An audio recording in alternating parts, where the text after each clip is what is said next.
For decades before the pandemic, scientists dreamed about the seemingly endless therapeutic potential of RNA. The powerful technology has the ability to direct cells in the body to make specific proteins needed to prevent or fight diseases. But in science, turning promise into reality isn't ever easy. For RNA to live up to its hype, it had to be able to get inside the target cells. Fortunately, and in this case unfortunately, the human immune system won't let just anything stroll across the protective membranes of cells. And given that nucleic acids are highly negatively charged and very fragile, they would be destroyed before reaching their targets in the body. Without the right delivery system to protect it from degradation, RNA would not be effective. This was one of the reasons why not everyone was convinced that RNA-based vaccines would be the answer to slowing the COVID pandemic. Yet here we are. Currently, it is estimated that 43% of the world population has received at least one COVID vaccine dose, and two of the most widely used and most protective vaccines in the world are in fact mRNA-based. So how did scientists pull it off?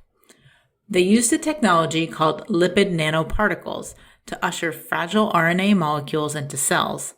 Because of this, many are calling these tiny lipid spears the unsung heroes of the pandemic. I'm Karen Langhauser, and you're listening to a special Solution Spotlight edition of Off Script, pharma manufacturing's podcast that goes beyond the pages of our magazine to discuss the issues that matter most to the industry. To get a better understanding of lipid nanoparticles, I'm joined today by Dr. Estelle Beguin, who is the Strategic Marketing Manager for Synthetic Lipids at MilliporeSigma. Estelle, thank you so much for joining me today. Thanks for the intro. I want to start today with a topic we've all heard a lot about in the past year and a half, RNA-based COVID treatments and vaccines. While they've proven extremely effective in the fight against COVID, RNA-based therapeutics are not without challenges, especially in terms of formulation and delivery. Can you walk us through the importance of drug delivery for RNA?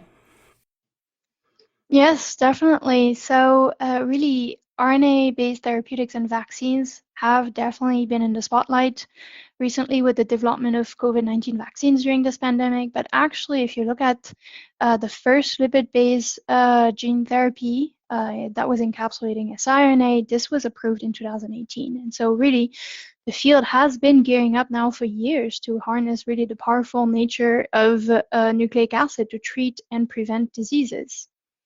Now, if we kind of look at the different cases, in the case of DNA therapies, for example, a gene of interest can be delivered, which can then be used to purposely cause a sustained expression of a desired protein. Then if we look at RNA systems, these have different scenarios. So for example, we have large messenger RNA, so for example, mRNA, that can be used to only cause a transient expression of certain proteins. And this is applicable, for example, in the case of protein replacement therapy or COVID-19 vaccines. And then once this mRNA is degraded and the protein expression then stops. And the mRNA does not then integrate into the genome, and this really kind of provides tighter control over when the treatment starts and stops. So it's a little bit of a safety aspect to that. Then if we look at short RNA strands, so for example, small interferon RNA or short activating RNA, these can be used to silence or activate the expression of certain genes, and this is particularly relevant in the diseases that are caused by the overproduction and the insufficient production of a specific protein. So that's interesting as well. And overall, nucleic acids are extremely versatile in the way they can be used really to modulate gene expression or protein production, but these are fragile systems. And so if they were to be administered as is, they would degrade and be cleared out prior to reaching really the cells where they need to get to in order to take action. And so this is when lipid-based formulations are then crucial to really promote their stability, but also enable their efficient delivery into the cells. Yeah, so to expand on that, what makes these lipid-based delivery an attractive system for RNA therapeutics? Yeah, so to continue, I guess, on this topic, so RNA being highly negatively charged and very fragile system, as I've mentioned, they need to be protected to ensure that they can reach the target cells and be released into the cytoplasm of the cells in their active form. While there are other delivery systems that are also studied for this purpose, for example, viral vectors or polymer-based systems, lipid nanoparticles really stood out as a promising option. And really, LNPs, so lipid nanoparticles, demonstrated an efficient stabilization of RNA and delivery into the cytoplasm of the cells. But they also provided kind of this flexibility in the formulation and the manufacturing of the final drug product. For example, they can be customized to have specific encapsulation, release, or targeting properties. Additionally, some of these lipids have immunostimulant properties and can therefore act as adjuvants to also promote the efficacy of the drug product. So the performance of RNA-based drugs is dependent on a few factors, one of which is the composition of the drug delivery vehicle. Why does this matter so much? So the composition of LNPs has a significant impact on the overall performance of the RNA-based drug product because the formulation affects the encapsulation efficiency of the RNA, its biodistribution, and how well it is released into the cell. For instance, the formulation would need to be optimized if a new RNA be encapsulated. Additionally, since the RNA is encapsulated within lipids, these lipids are then in direct interaction with the biological environment from the onset of administration, and therefore, this is why their composition also dictates to which specific tissues or cells the RNA is going to be delivered. It's my understanding that when lipid nanoparticles are used as a delivery vehicle, they're usually composed of 4 different lipids. Can you talk about the important roles of each of these lipids? Yeah, certainly. So for LNPs, for example, most formulation will include 4 different types of lipids. So I'll just go one by one, really. So you have kind of ones that we will label as neutral lipids. That's, for example, synthetic cholesterol that would be used in the formulation. And this is a component that would be used to improve the structural stability of the particle by providing rigidity. And so the little cholesterol compound would then go in between the tails of the lipids and provide that rigidity to the particle. The second would then be cationic lipids, and cationic lipids are crucial really for the formulation of LNPs when they're encapsulating nucleic acid because the cationic lipids through electrostatic interaction can enable the encapsulation of the, for example, mRNA. And so this is a crucial part of the formulation to enable that efficient encapsulation. Then we also have pegylated lipids, and those are generally used for enabling the stability of the particle, preventing aggregation, preventing clearance. And so they are also a component as part of the formulation. And then the last one is phospholipid. So that's a helper lipid that will also work at providing stability to the particle by providing, I guess, also rigidity to the system. And for an example of helper lipid would then be the SPC. That's interesting. So another important factor is the quality and consistency of the lipids used in these formulations. Why is this so vital, and what can be done to ensure this high lipid quality? Yeah, so lipid types, source, and quality are definitely essential factors to be considered when designing a lipid-based formulation because these have a direct impact on the impurity profile and the properties of the final drug product. For instance, they might impact particle characteristics such as structure, stability, and release properties. And also to ensure the reproducibility of the formulation and results, it is essential really for these lipids to be synthesized of high purity raw materials themselves with consistent quality because then these characteristics could be carried over to the lipids and then to the final drug products manufactured with those. So of course, when considering the need for a consistent and high purity excipients, chemically synthesized lipids have a significant advantage over natural lipids because these are made from a single type of lipids of known quality, while naturally occurring lipids would and can be composed of a mixture of lipids and might present then also some batch-to-batch variability.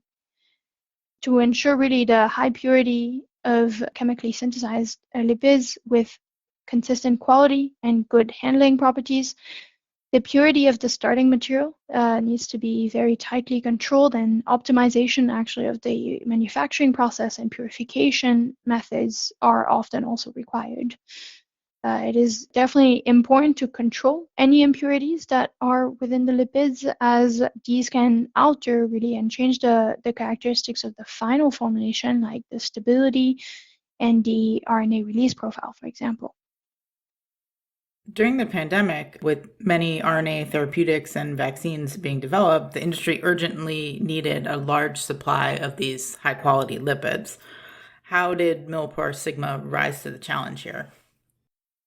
Yeah, so within our SAFC portfolio, we have over 24 years of experience in the GMP manufacturing of lipids, and really an established center of excellence that makes us a trusted supplier for these material. We also have extensive experience with the successful execution of a large number of projects ongoing with different clients. In addition, our SAFC portfolio has a dedicated contract manufacturing capabilities and a global network of facilities and experts to efficiently really enable the scale up of processes as needed by our customers. All these facilities are frequently inspected by regulatory agencies, so the FDA, the EMEA, and other health agencies, as well as customers. And therefore, we have the appropriate network really and expertise within MilliporeSigma to support pharma companies developing vaccines against COVID-19 right as the pandemic started really. So this is a capability that we already had and that we used exactly at that time. We were already working with mRNA companies before the pandemic, and the progress made in this field during this time just encouraged us to further support the growth and development of RNA-based therapeutics and vaccines. The recent acquisition, actually on our side of Amtech, further expands our presence within the mRNA field, and this also reflects on our faith in the technology. Really, another point on our team is our lipids team is also highly experienced with over 85 years of combined experience working in this field. They have a deep know-how to develop solutions for even the most challenging customer projects that comes to us. An example, we were able to meet the challenge of producing very large quantities of lipids for BioNTech's COVID-19 vaccines. And our goal really is to provide the best support possible to our customers, both our existing customers and other companies now advancing in the field of mRNA therapeutics and vaccines and the science that's coming with them. Excellent. So yeah, it sounds like MilliporeSigma played a very important role here. Looking towards the future, what role will lipid-based RNA therapeutics play? That's a great question. So before COVID-19, there were already many activities actually ongoing in the development of RNA therapeutics.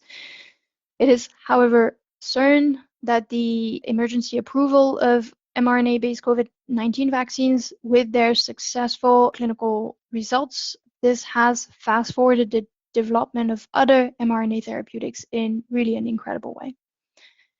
There's a lot of potential for this technology to also be applied to other indications outside of COVID-19, for instance, against other infectious diseases or for cancer vaccines. And we have seen ourselves a rapid increase in the number of preclinical investigation and clinical trials using RNA and DNA to support.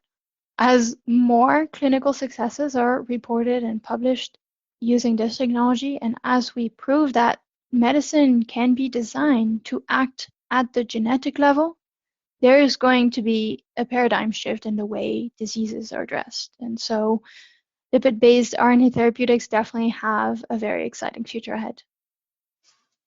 It certainly sounds very promising.